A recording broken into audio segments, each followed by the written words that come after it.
Speaking exclusively now on issues that the street wants to know about, the telecom sector has been tracking, is Shri Jyotiraditya Scindia, Union Minister for Communication and Development of the Northeastern region. Mr. Scindia, thank you so much for speaking with us here at the NDTV network. At the outset, I want to start by talking about the turnaround story of BSNL, and it's truly an astonishing one. 280 crore rupees in profits for 2 consecutive quarters. This is something that has happened for the first time in nearly 2 decades. What has been the recipe for success here? So Tamanna, thanks so much for having me on NDTV Profit. It's a pleasure as always. Let me say this, that the telecom sector is a very important part of the growth story of India, and that is for several reasons. It is a multiplier of economic GDP growth rate. We contribute 7.5% to GDP. It's a sector that has grown at between 11 to 12% CAGR over the last decade. It's a sector that still attracts a tremendous amount of capex. And that is very clear with the telcos that have invested over 4 lakh crores in 5G, in the fastest rollout in the world. And I must commend the telcos for doing that. 400,000 BTSs that have been set up in a span of 21 months. 99% of the country has been covered, 82% of population has been covered. So tremendous track record by our domestic telcos. As far as BSNL is concerned, we have worked at it assiduously over the last 1 year. We have looked at top-line growth, revenue growth for all 3 verticals, whether it's consumer mobility, whether it is your broadband, whether it is your lease lines and enterprise customers.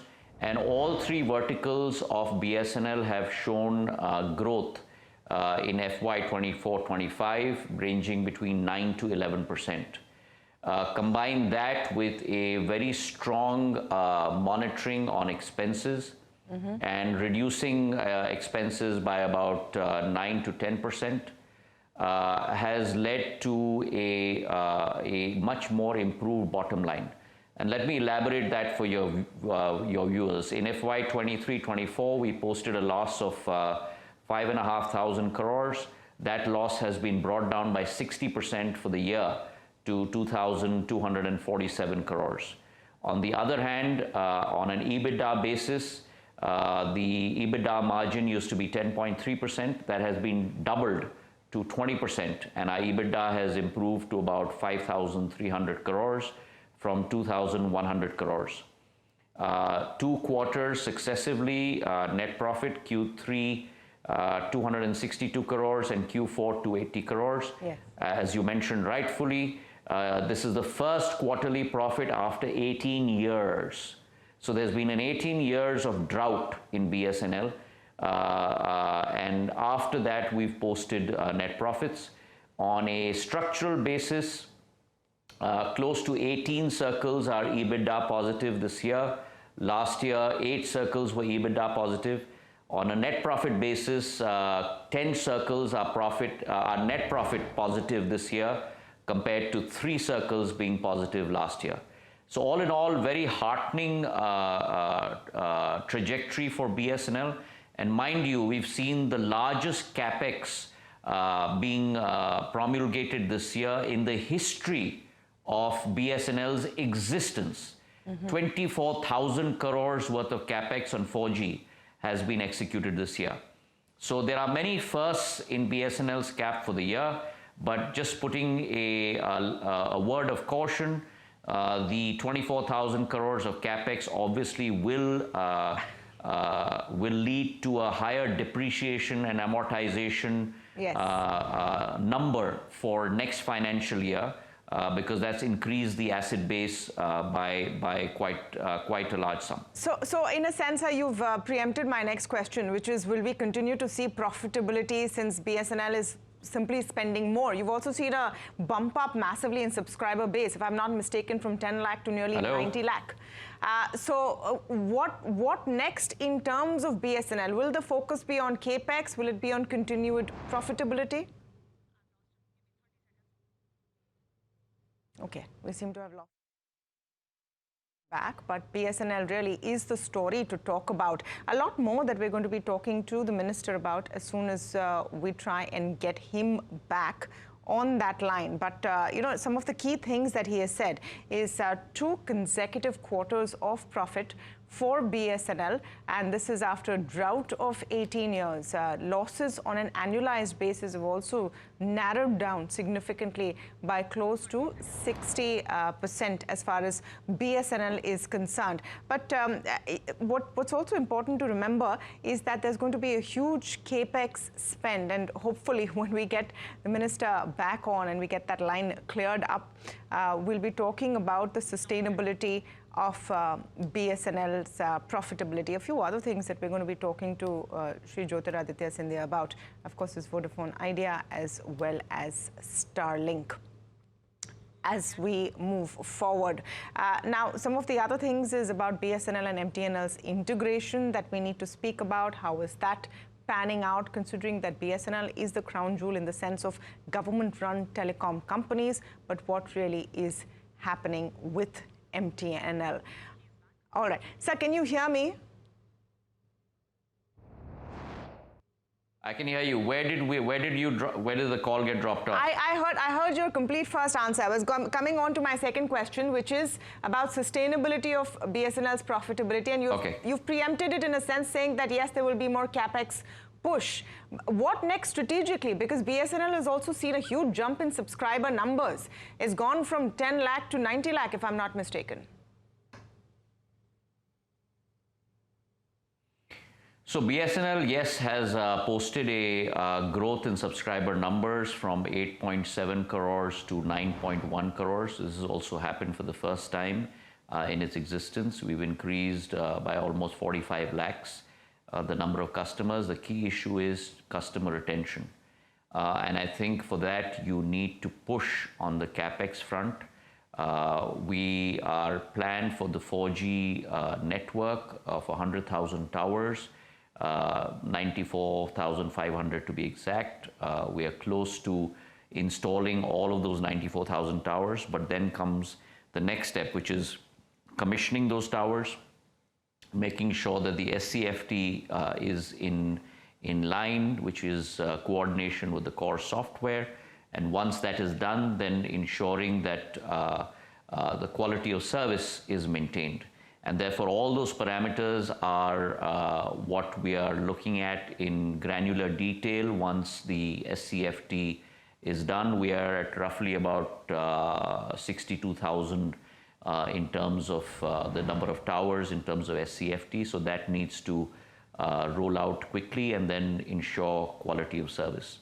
Along with that, we also have a capex program of roughly another 47,000 crores over the next 3 years, where we're going to look at multiple issues from increasing the number of current towers by probably another 50 to 100,000, replacing a lot of our media and our batteries in a number of our towers, looking at other initiatives such as 5G NAS, which is 5G as a service, and looking at converting some of our capex issues into OPEX as well. So there are a number of plans afoot, but we need to be very focused on number one, rollout of 4G, and along with that, assimilation with the core software, and along with that, ensuring quality of service. A study in contrast, perhaps, is what's happening with Vodafone Idea. Also, the government's problem, in a sense, because you own 49%, have rescued it several times, and they're coming back for more. In the conference call post results, the CEO, Akshay Mundra, has told investors, and this is something the street is watching, that nothing stops the government from extending more help on AGR. This is their interpretation of what the Supreme Court has said. Is the government in a mood to extend another lifeline to Vodafone Idea? So I think it's very important, Tamanna, to look at the order. I think one should not talk about what has said or not been said in court, which is not in the order. I think the order of the Supreme Court is what we need to stand by. At this point of time, there is no decision on that issue. As far as government is concerned, the Supreme Court has taken a very clear decision that they have said that they will not entertain such pleas. We have to stand by what the Supreme Court has said because that's the highest court in the land. If and when the government decides otherwise, all I can say to you is that you will be the first to know. Sir, the if and when is important from a street's perspective because the person who runs the company, the CEO, is on record saying that we're asking the government for a lifeline. Is this something under consideration at all? Is it in the realm of possibility? Because they owe you 83,400 crore rupees. They're asking for another bailout of close to 45,000 crore rupees. I'm not in a position to answer what is in the realm of conjecture. I hold a constitutional position. I am supposed to answer only on what decisions have been taken when we take them. And as I mentioned earlier, if and when we do take a decision, you'll be the first to know. Sir, okay, let me just press on another aspect of this. Only because Vodafone Idea is the third private player in the country, there is an argument for not turning the whole space into a duopoly. But on the other hand, it is taxpayers' money which will be used to bail out Vodafone if it needs to be further bailed out. Is there, in essence, an issue with two large players and a duopoly in your view? Tamanna, I think you've been following me for a number of years. Prior to this, I was in another portfolio where this question came up all the time, and that was civil aviation. Civil aviation is not a duopoly, and neither is telecom a duopoly. We have 4 players in India. There are very few countries in the world, if you actually do a comp analysis of players across the world, there are very few countries that can boast of 4 players that have a national network in their countries. And India stands out as a country that has 4 players. That is the status today, and I believe that should be the status going forward as well, because my job is to make sure that the customers have choice. So as BSNL strengthens, I'm sorry, this is last I'll press on this issue, but as BSNL strengthens, is there then a case to keep propping up a service, a company which is going to need a lot more capital to even compete or exist? Vodafone Idea is losing subscribers by the droves.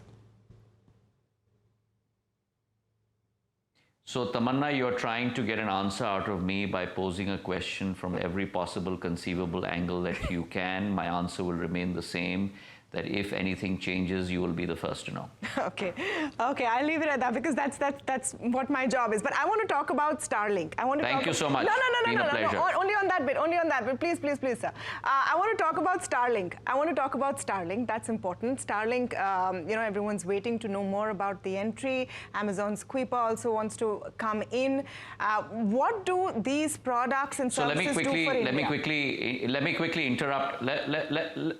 Let me quickly interrupt and just give you a very detailed overview answer on that. So we today have 2 players in India, OneWeb and Reliance, that have a satellite license.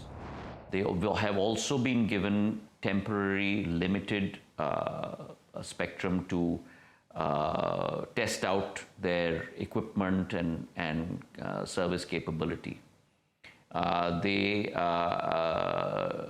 Starlink today has been given the LOI.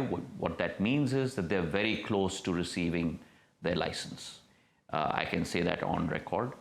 All players in India, satellite players in India, will then have to go to InSpace and get their approval from InSpace. So that's the second stage. The third stage is that when TRAI has defined the norms for the administrative assignment of spectrum, and that is discussed with DOT, and DOT and TRAI are on the same page, then the spectrum at those rates will be administratively assigned to all players at the same rate.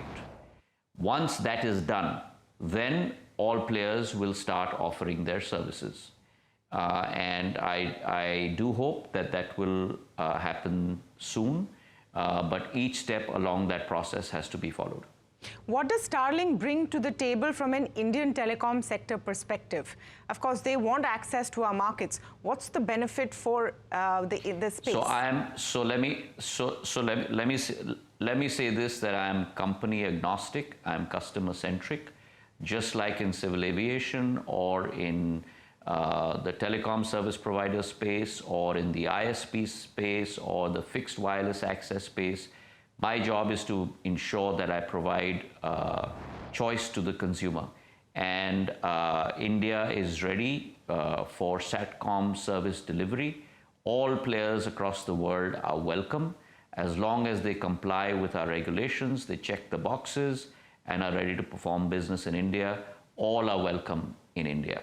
Satellite as a service has immense potential and immense need in a country, in any country, be it India or any other country across the world. And the reason for that is twofold. One, there are certain areas across the globe which cannot be provided telephony through either RAN, radio access network towers, or through OFC fiber being laid, or through broadband. In those hostile terrains, the only option is to give connectivity through satellite. And today, telephony and connectivity is not only a means of empowerment of communication, it's a means of empowerment of livelihood. And therefore, it is our fiduciary responsibility to be able to provide that. Second, in the times of natural calamity, and this has been proven again and again and again, satellite is the only recourse that humans have to be able to provide connectivity on a temporary basis. And therefore, in both those areas, satellite communications is extremely important. And we are eager to have that option in India for our customers as soon as possible. Thank you very much. I was just going to ask you about BharatNet, if you will allow me. This is something that we want to do ourselves as well, if you can hear me. Tamanna, I have to rush. Okay. I don't know, I have to rush. Okay, no issues. Thank you so much for your time. Next interview? Absolutely, and looking forward to the next one, hopefully a more detailed one. But thank you so much for answering all of our questions. Union Minister Jyotiraditya Scindia there. A few very, very important things. BSNL, 2 consecutive quarters of profits after 18 years, truly a big deal. More capex will come in, so that will have an impact on the financial numbers going forward. Secondly, on Vodafone Idea, the last word is not out yet on whether the government will come in with another rescue plan or not. That's another important one to remember. And the big headline coming out of it says, you will see Starlink announce the beginning of operations in India and its entry very, very soon.